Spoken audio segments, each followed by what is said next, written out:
ರಾಜ್ಯದಲ್ಲಿ ಕೆಪಿಎಸ್ಸಿ ನೇಮಕಾತಿ ಅಕ್ರಮದ ವಿವಾದ ತೀವ್ರವಾಗುತ್ತಿರುವ ಬೆನ್ನಲ್ಲೇ ಗೃಹ ಸಚಿವ ಪ್ರಿಯಾಂಕ್ ಖರ್ಗೆ ಮಹತ್ವದ ಹೇಳಿಕೆಯನ್ನ ಕೊಟ್ಟಿದ್ದಾರೆ.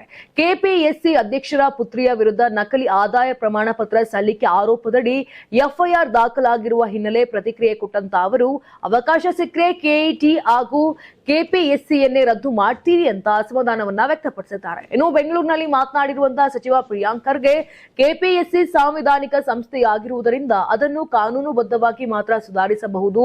ಆದರೆ ಬೇಲಿಯೇ ಎದ್ದು ಹೊಲ ಮೇಯುವ ಪರಿಸ್ಥಿತಿ ನಿರ್ಮಾಣವಾದ್ರೆ ಅದಕ್ಕಿಂತ ದೊಡ್ಡ ದುರಂತ ಮತ್ತೊಂದಿಲ್ಲ. ವೈಯಕ್ತಿಕವಾಗಿ ನನಗೆ ಅವಕಾಶ ಸಿಕ್ಕರೆ ಕೆಎಟಿ ಮತ್ತು ಕೆಪಿಎಸ್ಸಿಯನ್ನೇ ರದ್ದು ಮಾಡ್ತೀನಿ. ಆದ್ರೆ ಅದಕ್ಕೆ ಸಂವಿಧಾನಾತ್ಮಕ ತಿದ್ದುಪಡಿ ಹಾಗೂ ಹೊಸ ಕಾನೂನು ಅಗತ್ಯ ಅಂತ ಸ್ಪಷ್ಟಪಡಿಸಿದ್ರು.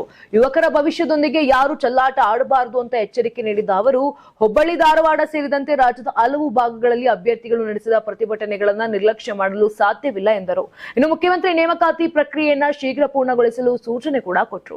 ಭ್ರಷ್ಟಾಚಾರ ತಡೆಗೆ ಸರ್ಕಾರ ಈಗಾಗಲೇ ಕಾನೂನು ತಂದಿದ್ದು ಅದರ ನಿಯಮಾವಳಿಯನ್ನ 1 ವಾರದಿಂದ 10 ದಿನಗಳ ಒಳಗೆ ರೂಪಿಸಲಾಗುವುದು ಅಂತ ತಿಳಿಸಿದ್ರು. ಕೆಪಿಎಸ್ಸಿ ಅಧ್ಯಕ್ಷರ ವಿರುದ್ಧ ಕ್ರಮ ಕೈಗೊಳ್ಳುವ ಅಧಿಕಾರ ರಾಜ್ಯಪಾಲರಿಗಿದೆ. ಆದರೆ ನಕಲಿ ಆದಾಯ ಪ್ರಮಾಣ ಪತ್ರ ಪ್ರಕರಣ ರಾಜ್ಯ ಸರ್ಕಾರದ ತನಿಖಾ ವ್ಯಾಪ್ತಿಗೆ ಬರುತ್ತದೆ. ಅಗತ್ಯ ದಾಖಲೆಗಳನ್ನ ರಾಜ್ಯಪಾಲರಿಗೆ ಸಲ್ಲಿಸಲಾಗುವುದು. ಆಯೋಗದೊಳಗೆ ಪಾರದರ್ಶಕತೆ ಮತ್ತು ವಿಶ್ವಾಸ ಕುಸಿದಿರುವುದು ಸ್ಪಷ್ಟವಾಗಿದ್ದು, ಈ ವ್ಯವಸ್ಥೆಯನ್ನ ಶುದ್ಧೀಕರಿಸಲು ಸರ್ಕಾರ ಅಗತ್ಯ ಕ್ರಮ ಕೈಗೊಳ್ಳಲಿದೆ ಅಂತ ಪ್ರಿಯಾಂಕ್ ಖರ್ಗೆ ಹೇಳಿದರು.